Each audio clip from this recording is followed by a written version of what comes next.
आपल्यासोबत उद्धव बाळासाहेब ठाकरे यांच्या शिवसेनेचे ज्येष्ठ नेते चंद्रकांत खैरे आहेत.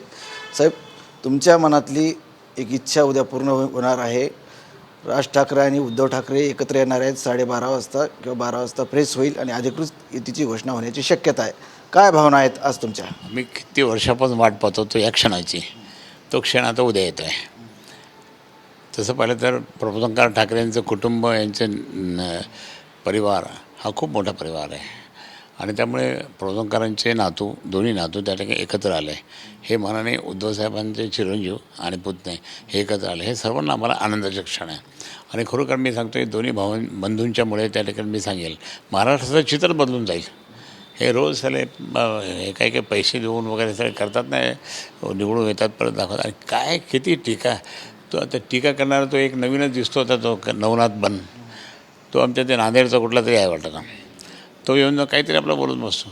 आणि तुझं वय काय तू कोणाच्या बाबतीत बोलतो म्हणजे इतकं म्हणजे असं टाकून बोलायला लागले सगळेजण. मग आम्हाला संताप येतो की दोन्ही बंधू एकत्र यायला तर यांना काय मिरची लागली आणि म्हणून यांचं काय पोट दुखतं. दोन्हीही त्या ठिकाणी नेते जे आहेत, मेंदे गट आणि भाजप गट, त्यांना पण मिरची लागली म्हणून ते आपलं काहीतरी सोडत असतात पिल्लो की नाही होणार नाही, मग तुम्ही कशाला एकत्र येता, मग ते तुमचा अपमान करतील. हे तू कोण सांगणार?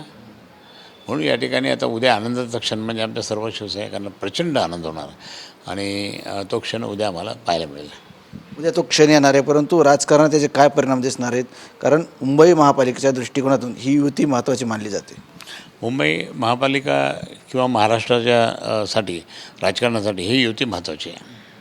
मराठी माणसांना न्याय हक्क मिळवून देण्यासाठी जे शिवसेना प्रमुखांनी सुरू केलेलं आहे तेच आता ही तीच वेळ आलेली आहे.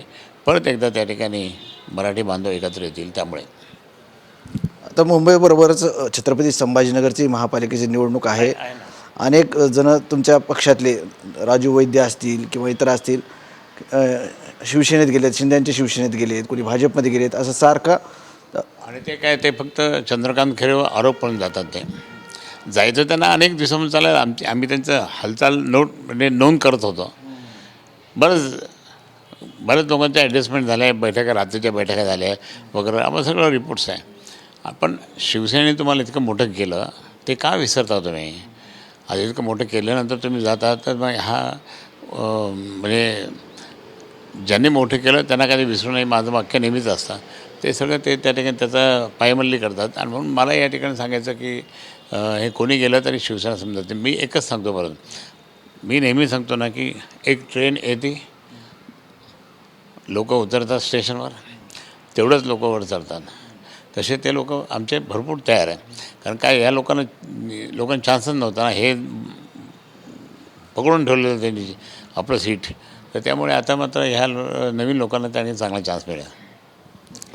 नक्कीच येते. चंद्रकांत खैरे, कॅमेरामॅन अमित ताडेसह संजय सरोदे, TV9 मराठी, छत्रपती संभाजीनगर.